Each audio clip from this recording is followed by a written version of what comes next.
Akan tetapi seberat apapun ketika jenengan melaksanakan atau menjaga zikir setiap saat dan waktu, janganlah kau mengikuti bisikan nafsu, yaitu putus asa. Jangan. Seberat apapun tetap hal itu kita jaga, tetap kita laksanakan.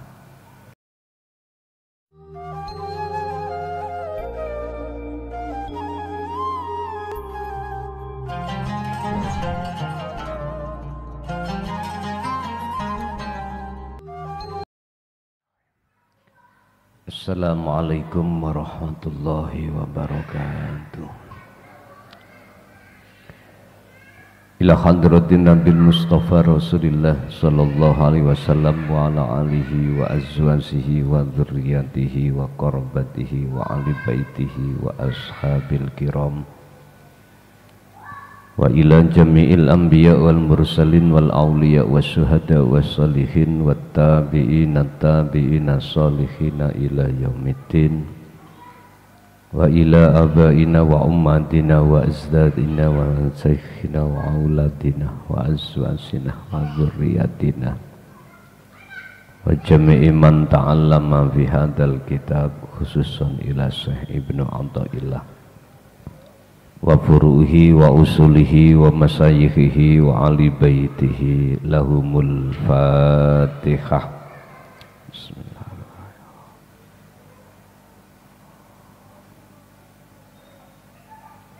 Bismillah, alhamdulillah, la khawla wa la quwwata illa billah. Asyhadu an la ilaha illallah wa asyhadu anna Muhammadan abduhu wa rasuluh. Allahumma salli wa sallim wa barik alaihi wa ala alihi wa ashabihi ajma'in, amma ba'd. Melaksanakan zikir yang sudah Allah tetapkan, fi kulli makanin wa zamanin wa akhwalin, di setiap saat dan waktu itu memang berat.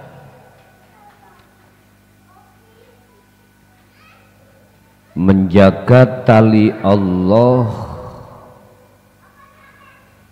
hati senantiasa selalu berzikir, itu tidak mudah, alias berat. Akan tetapi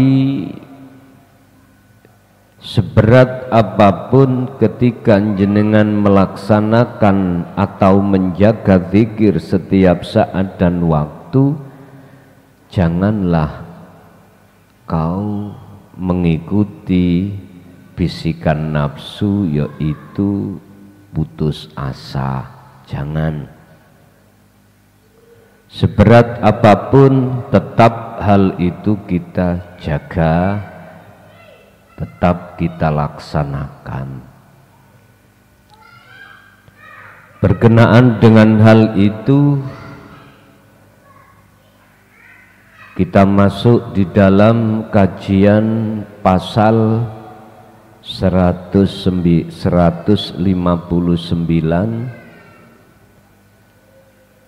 kitab Al-Hikam, yang menjelaskan janganlah kau berputus asa. Qala musannifu rahimahullah, faslun la tastaslimu, fasol kang menerangkan tentang masalah janganlah kau berputus asa. Ida waqa'a tatkalane tumiba mingka saking sira apa dzambun dosa, jikalau terjadi pada dirimu perilaku dosa Dosa ini ada dua macam. Dzambun ai fil jasadi au rohani. Ada perbuatan yang dosa itu berkenaan dengan jasmani, ada juga rohani. Bagaimana jikalau kedua organ itu terjadi di dalam dunia maksiat atau dosa? Kalau dosanya jasmani, maksiat secara fisik, rohani ini yang lebih halus lagi. Anda dalam hati ada sifat riya, hasud, takabur, ngaku-ngaku, itu termasuk dosa-dosa rohani. Bagaimana ketika saat kita terjebak di dalam bab masalah dosa seperti itu? Ya falayakun, mongko jono podanbun iku sababat dadi sebabe liyak sika krono putus asa ira min husulil istiqomati, saking oleh mendapatkan atau ya tumekani istiqomah ma'arobika sertane pangeran ira, maksude mutakobilan madhep ira. Jikalau kita terjebak di dalam masalah dosa, janganlah kau punya anggapan bahwasanya dosa itu sebagai sebab akhirnya Anda putus asa, tidak mau melaksanakan, mengistiqomahkan zikir dalam rangka kumawulo menghadap kepada Allah. Jangan, nggak boleh.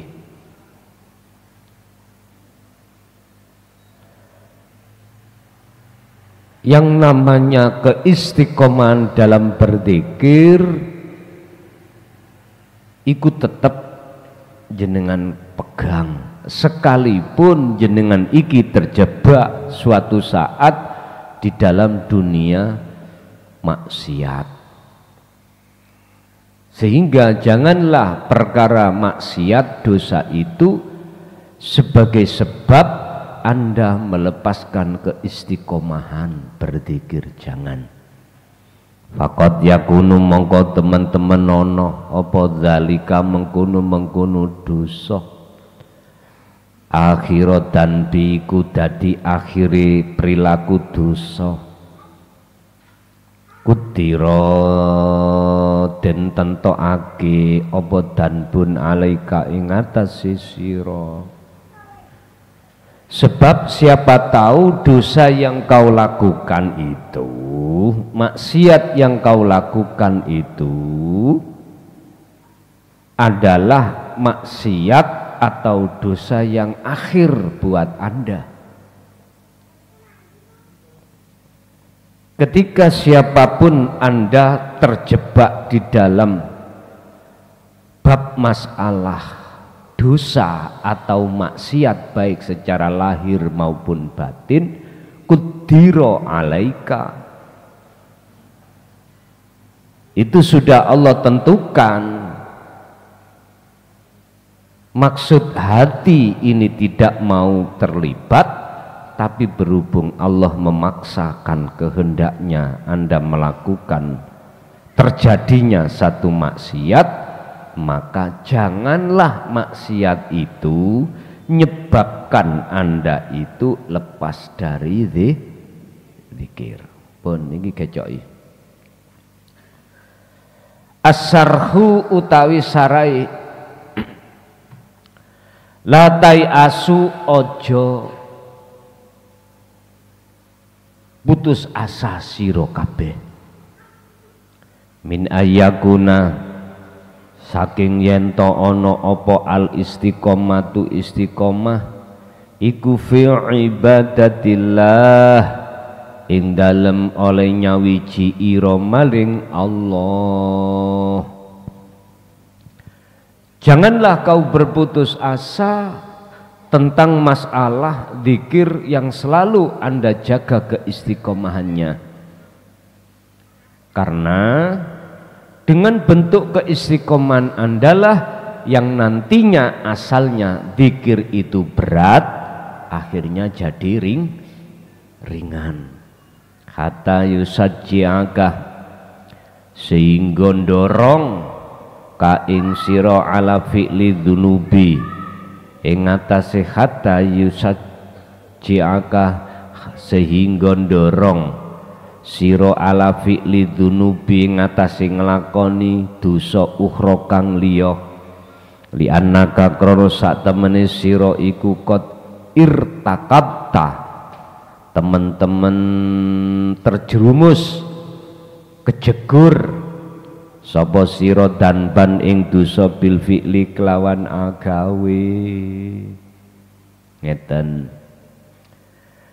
dalam rangka Anda nyawiji menyang Allah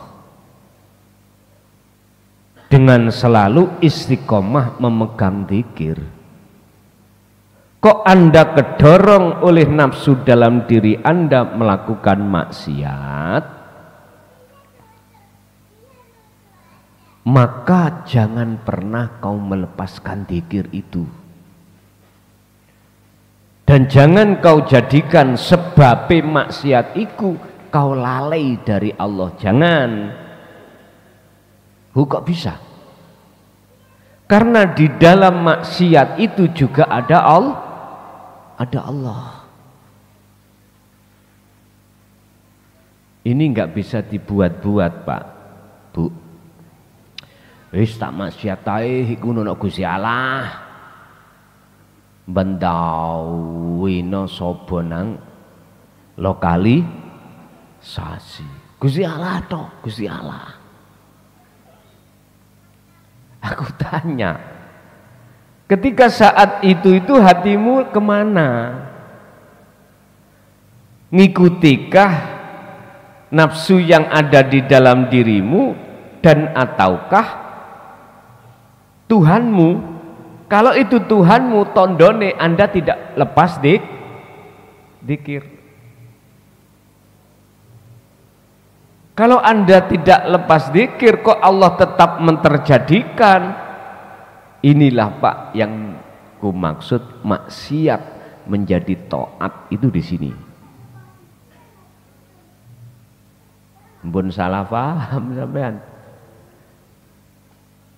Jadi maksiat akan menjadi taat ing ngersani Allah.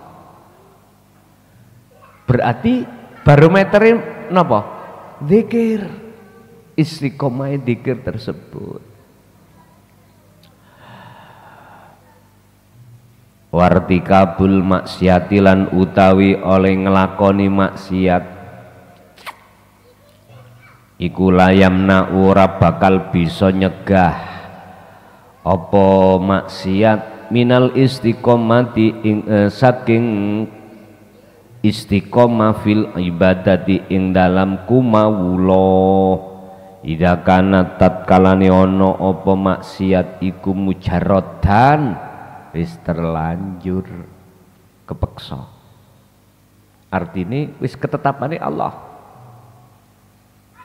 Ini akan jadi taat manakala hatimu tetap memegang teguh tali Allah. Artinya berarti jikalau zikir itu lepas, boleh maksiat tambah double. Paham nggih? Wa kullu malan utawi saben-saben perkara apa alasane nek maksiat iku dadi taat, wa kulamalan utawi saben-saben perkara siwallahi kang sakliyane Allah maksude ma iku yusamma den arani apa mati arani mamlukan pira-pira makhluk. Contone kal balai kaya balak, wa nikmati lan nikmat, wa taati lan taat, wal maksiati lan maksiat. Lha niki petang perkara makhluk. Balak, nikmat, taat, semua ini makhluk. Terus siapa sebagai penggerak empat ini? Tergantung. Kalau Anda itu memegang taline Allah, dzikir, berarti Anda ketemu uripe, ora ketemu makhluke. Hatimu akan ini wajah tu wajia terhadapnya, bukan hatimu memandang petang perkara iki. Inilah Pak yang dimaksud di dalam surah Ar-Ra'd ayat 28.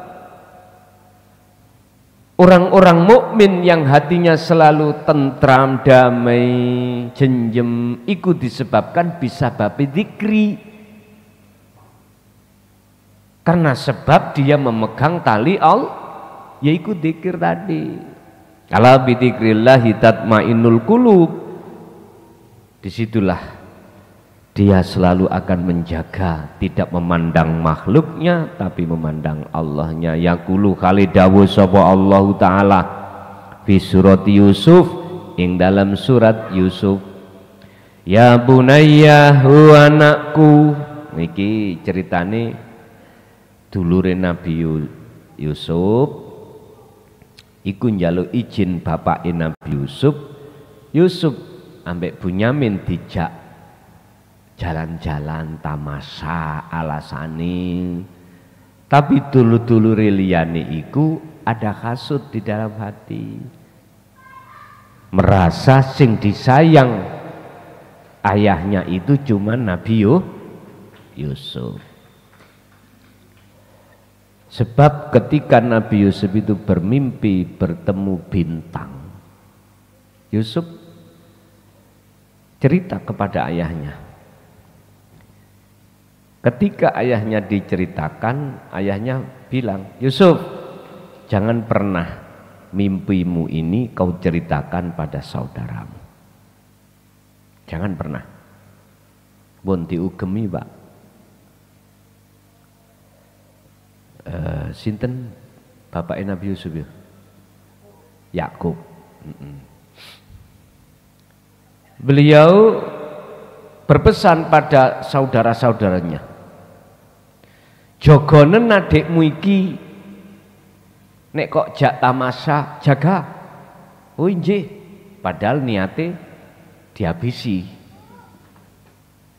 Akhirnya saudara-saudaranya itu mikir macam-macam piye carane, ketemu dalan, bajune Nabi Yusuf iki dilumuri darah.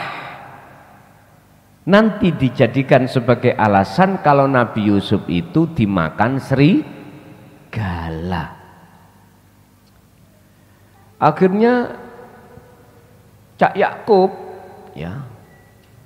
itu susah. Dia adikmu dipangan serigala. Mana adik kamu? Makan serigala. Ini buktinya bajunya berlumuran darah. Weh susah. Turu gak iso nyenyak, mangan gak iso penak. Wis mikir tok. Loh, gitu itu tidak bulanan Pak, tahunan. Ternyata Nabi Yusuf itu dicemplungke ning sumur, harapane mati cek ning sumur. Lho ngoten lho.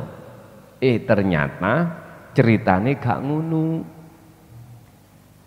Apa yang direncanakan oleh saudara-saudaranya, wa makaru wa makarallah wallahu khairu makirin, digagalkan Allah. Akhirnya apa? Ada saudagar pedagang lewat, pas ngelak pisan, ambillah air di sumur. Terus akhirnya timbone iku gak dapat air tapi dapat arek cilik. Kagete ya napa? Umpama jenengan langsung belayu diculno maneh rutuh maneh ya ngono ah. Larene niku cara sak donya ana wong lanang sing ganteng dhewe sik kalah ambek Nabi Yusuf. Wong donya minangka donya disigar dadi loro. Seret separuh Rasulullah Muhammad, sing separuh di separuh maneh disigar maneh dadi loro. Sing sigar iki Nabi Yusuf, sing sigar dibagi wong sak donya. Ya apa rupane? Siti Zulaikha hai sampak ngiler kok. Ngiler. Cok mana Siti Zulaikha? Orang-orang yang gunjing nih lho. Danyang-danyange iku wis ngirisi apel sampak mboten krasa ngeneki awake saking ngiler lambene iku mang nyawang kegantengane Nabi Yusuf. Bertahun-tahun apa namanya Nabi Yakub itu gelisah. Akhirnya ya bunaya hi anakku idhabu budalo sira. Adi anak-anake mau ya sing rencana membunuh dikon budal goleki Nabi Yusuf. Aku gak percaya nek dek iku dipangan serigala.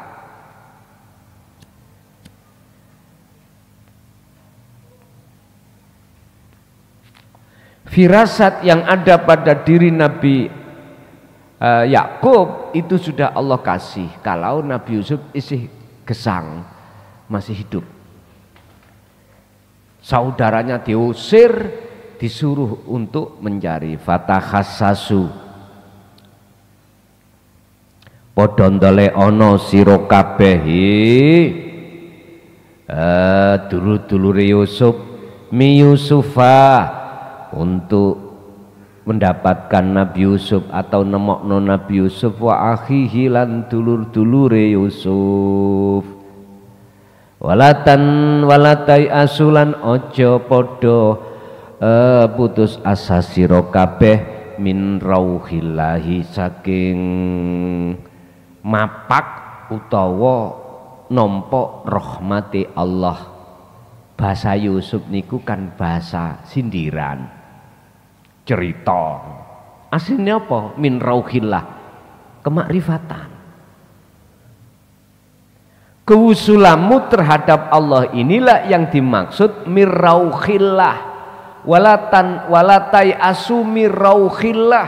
Janganlah kau berputus asa ketika saat dzikir, walaupun berat dirasa dzikir, min rauhillah, untuk menyongsong mendapatkan fadilah atau rahmat Allah, yaitu bertemu Allah, bukan bertemu Yusuf. Ikulah syariate bertemu Nabi Yusuf. Tapi bagaimana cerita akhirnya? Orang ketemu Pak Bu. Nabi Yusuf wis dibawa saudagar, dijual mahal itu. Juali nak nggone raja pisan. Rajane gak duwe anak pisan. Wah seneng. Cara jenengan iku mboten ngimpi, fakta. Turuni nisore duren keceblokan duren. Sugih langsung dadak sugih borok. Lho mboten. Mboten. Niki sampean keceblokan anugerah iki. Suwe sak pirang-pirang iki sampean puluhan tahun gak duwe anak. Boso garwa sampean hamil, seneng mboten? Sawenang. Ibuke yo melok seneng, mara tuwane syukuran Pak, langsung gawe bubur tempeh. Abang arek cilik-cilik ditekakno mangan ambek surune gedang, habis itu langsung digelindingno. Ngoten biyen niku. Sakniki wis gak unsum.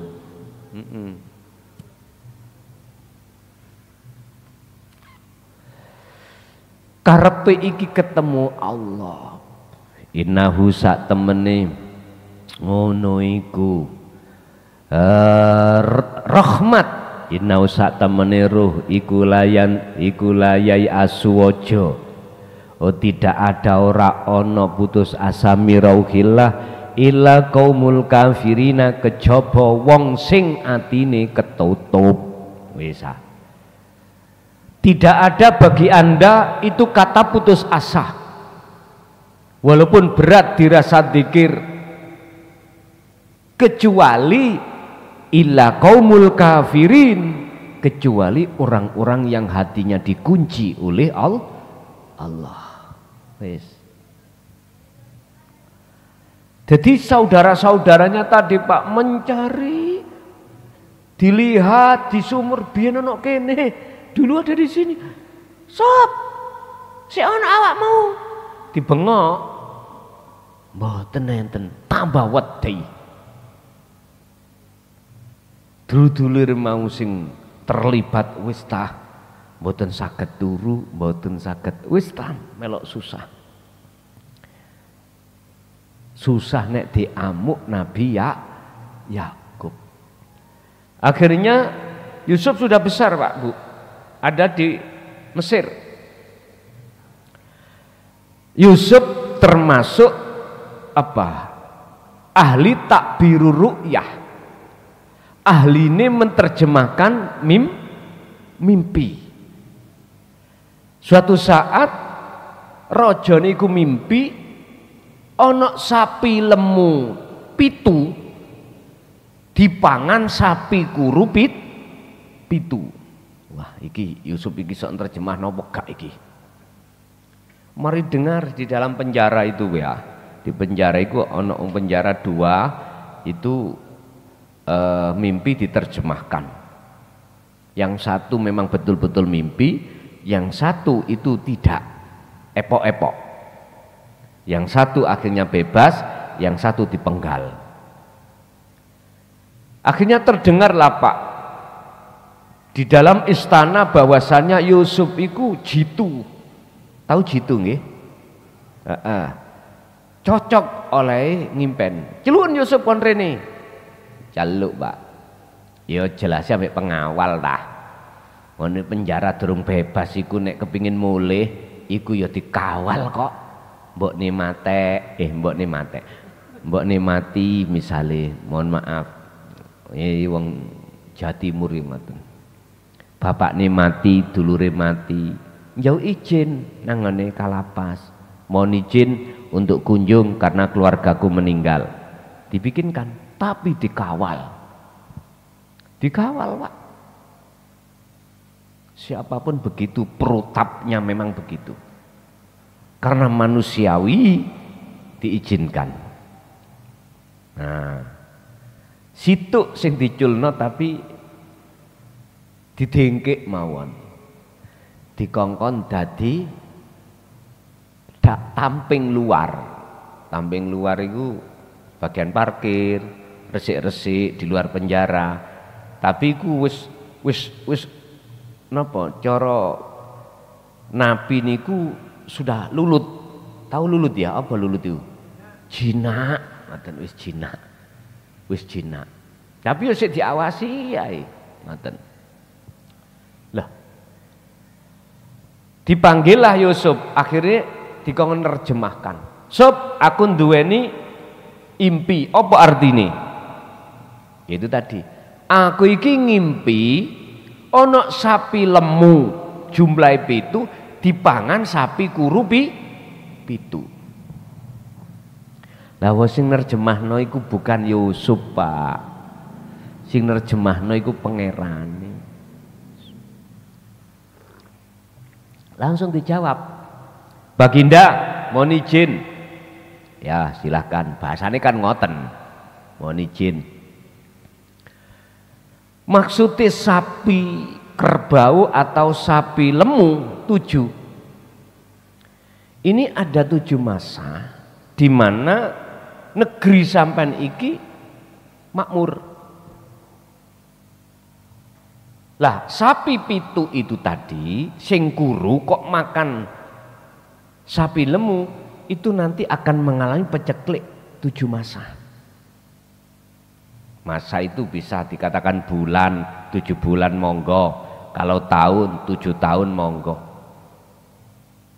Artinya kita negeri Mesir ini nanti peceklik, kelaparan. Akhirnya apa? Yusuf, ada solusi? Modele saiki dadi rada penasehat ya. Disurati kongkon dadi penasehat. Mohon maaf, bukannya saya enggak mau. Lain kali aja, saya masih sibuk ngurusi umat. Ngoten.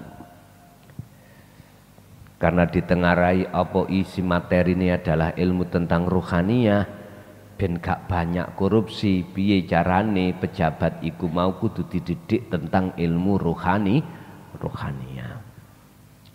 Oke ini durung mari kok kate nggarap liya. Ya sing idek didhisikno lak ngoten nggih. Engko nek wis sing idek bar ya disiramno sing adoh ngoten. Gini Baginda, tolong perintahkan kepada seluruh masyarakat untuk mendobeli, apa mendobeli itu? Menggandakan gandumnya bertanam. Udah, entah double loro, double telu, double papat, terserah. Nanti kita bikin lumbung. Biasanya 1 tahun itu Pak ya, bulog. Nah, katakan bulog ngejar saiki. Beras yang ada di bulog itu wis mudah-mudahan 1 ton ngoten mawon. Ini nggak boleh 1 ton, harus berlipat ganda sampai 7 ton. Akhirnya apa Pak?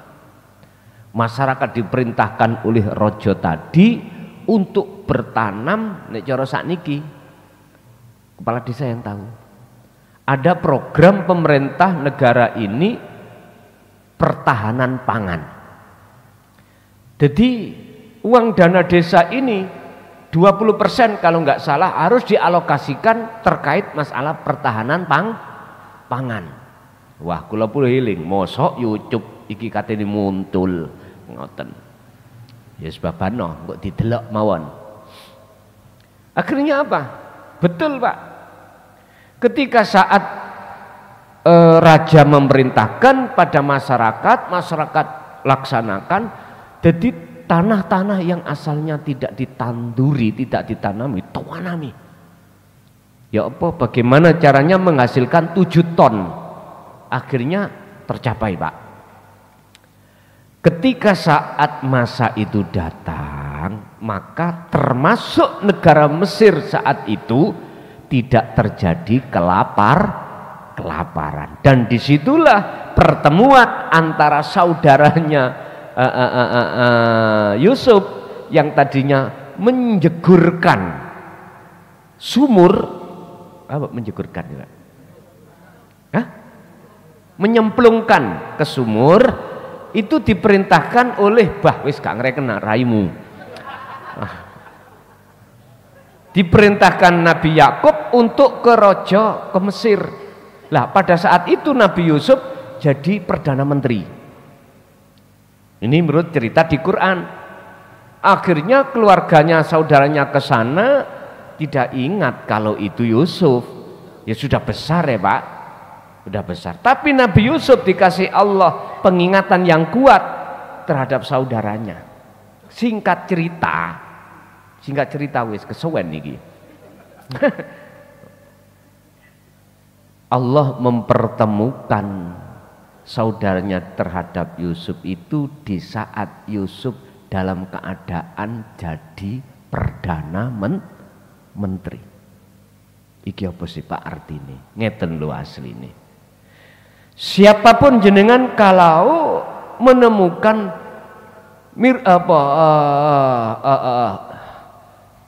mirrauhillah, makom makrifat Allah, iki lho Pak, Anda posisi derajat paling tinggi. Walaupun Anda nggak bisa baca Quran, walaupun Anda itu nggak ngerti hukum secara hukum syar'i, mohon maaf, derajat Anda ini di mata Allah lebih mulia daripada yang lain, walaupun yang lain itu alim ilmu segala-galanya. Mohon maaf, nek nesu sampean mensah nesu, tapi saya katakan bukan berarti kami itu ureh-ureh hukum, enggak. Saya dunungkan mana di antara hal derajat yang terpenting yang harus jenengan raih? Ternyata jawabannya adalah darul akhirah. Inna akramakum indallahi atqakum. Di mata Allah, bukan mata manusia. Gak penting dadi kiai, Pak. Gak penting dadi kepala desa. Ora penting. Ora penting sampean kok sampean gowo. Lah iki salah paham sampean iki. Iku bonus. Wabtaghi fima atakallahu darul akhirah wala tansa nasibaka minad dunya. Loh ini. Yang jenengan kalih kula utamakan adalah darul akhirah terlebih dulu. Derajat di mata Allah, otomatis tidak boleh berputus asa. Berat Pak, apalagi menghadapi kondisi jenengan iku gak stabil.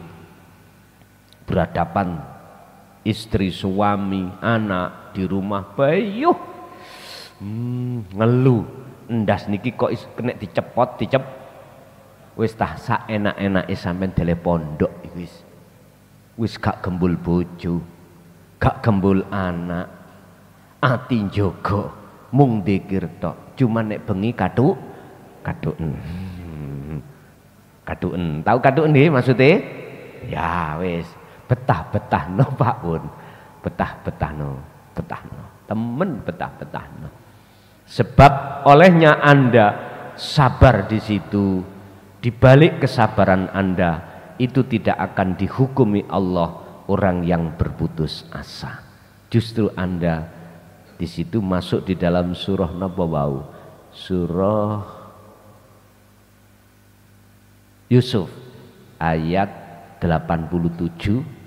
Ini sebagai inspirasi terhadap kita bahwasanya yang namanya zikir itu untuk meraih derajat di mata Allah mirauhillah, gak boleh putus asa. Al khulasatu utawi ringkese sarah iku idza kana tatkalane ono opo adzikru dzikir iku syakon berat alaika ing atase sira. Tujuane dzikir li taqarrubi krana arahe nyedhek sira ilallahi ta'ala maring ketemu Allah. Ya fala asu mongko ojo putus asa sira. Ya udah, niki kesimpulannya. Ojo pisan-pisan kau sembrono dengan dzikir, sing dzikir itu padahal tujuannya kanggo mendekatkan diri kepada Allah dan bertemu Allah. Pun cukup. Ada pertanyaan? Monggo.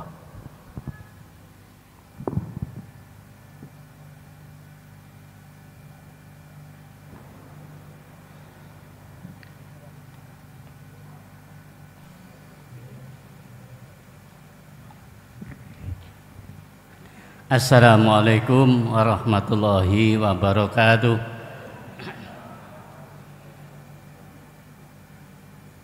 Derek memperkenalkan diri, kula saking Magelang Ainur Rafiq. Ingkang kula tanyaaken yang pertama, sebelum Dinul Haq ini disampaikan secara terang-terangan, kan dulu disampaikan dengan bahasa sanepan atau apa, saya kurang. Itu yang saya tanyakan, ada beberapa bahasa sanepan yang saya sampai sekarang belum mengerti. Yang pertama, setelah ini banyak sekali sebenarnya, tetapi yang saya tanyakan 3 saja. Yang pertama, golek ono gali kangkung. Dan yang kedua, golek ono teracake kuntul mabur. Dan yang ketiga, apa? Lupa. golek ana susuane angin. Nggih. Ingkang kaping selanjutnya, pertanyaan yang selanjutnya mengenai pengalaman pribadi yang sebenarnya ini sejak dulu saya sebelum kenal daripada di sini atau di Nurul Haq, yang saya kenal adalah berangkat dari hadis yang berbunyi atau yang artinya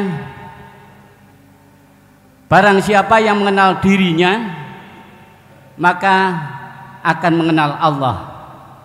Berangkat dari situ kami membuka buku-buku atau kitab-kitab yang banyak sekali,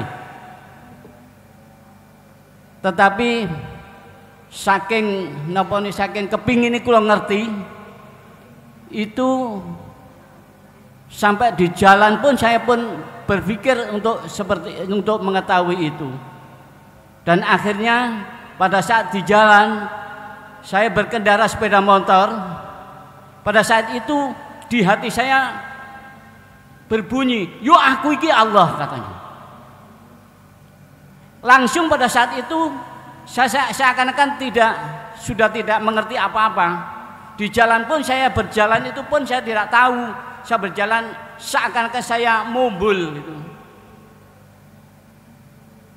ngawang atau gimana. Saya kemudian tahu-tahu saya sampai di rumah. Itu sebenarnya apa? Itu yang kami tanyakan. Saya kira itu pertanyaan dari saya. Wassalamualaikum warahmatullahi wabarakatuh. Waalaikumsalam warahmatullahi wabarakatuh. Berangkat dari cerita Rasulullah ketika saat menyampaikan risalah terhadap umat, sebelum beliau itu menyampaikan terang-terangan, terlebih dulu beliau juga ngalami sembunyi-sembunyi. Awalnya gitu. Rasulullah ketika mendakwahkan risalahnya dari Allah itu mboten langsung terang-terangan, door to door, sembunyi-sembunyi, dari keluarganya dulu, tetangganya, bisik tetangga. Loh, di situ Pak, sejarah beliau itu memang seperti itu, tidak ubahnya seperti ilmu ini.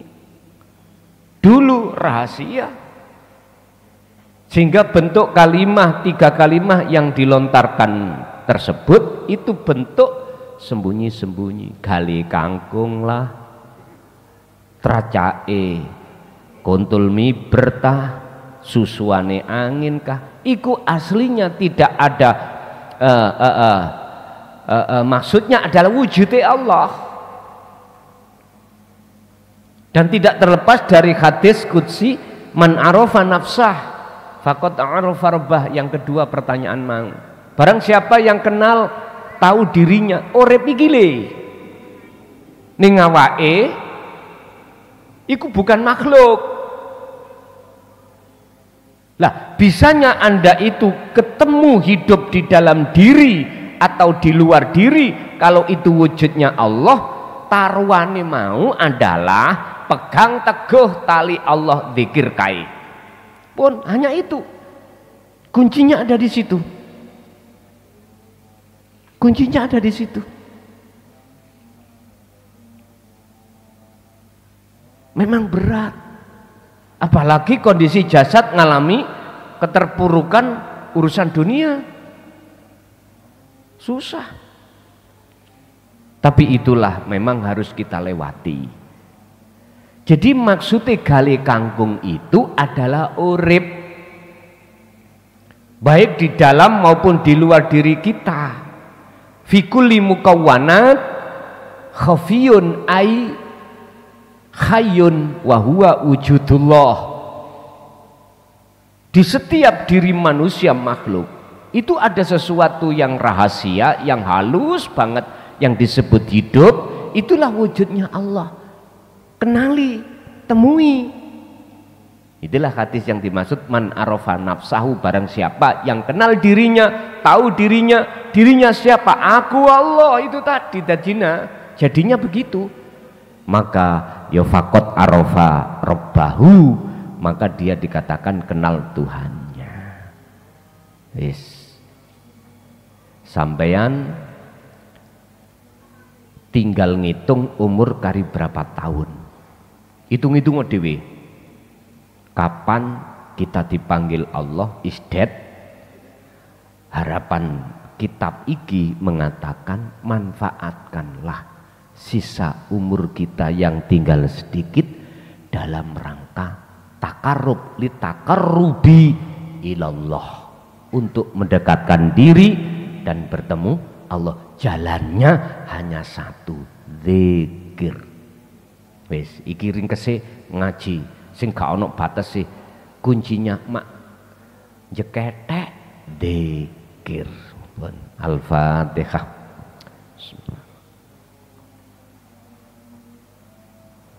Akhirul kalam. Assalamualaikum warahmatullahi wabarakatuh.